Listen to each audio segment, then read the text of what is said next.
النصيحة الثالثة من وجهة نظري نقول الكونتينوس امبروفمنت او التطوير المستمر.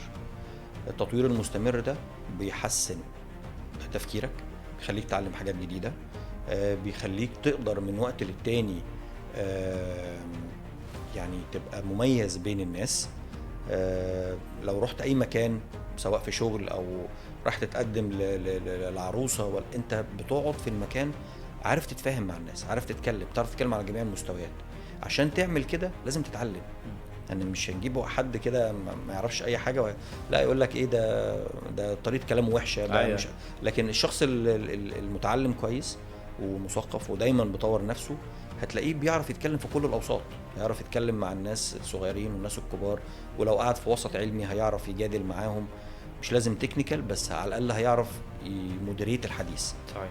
فدي تالت نصيحه، انك ما توقفش انك تتعلم حاجه مهمه كل يوم، وما تفتكرش ان الحاجة الصغيرة اللي انت هتتعلمها النهاردة تقول دي حاجة بسيطة مش نافعاني.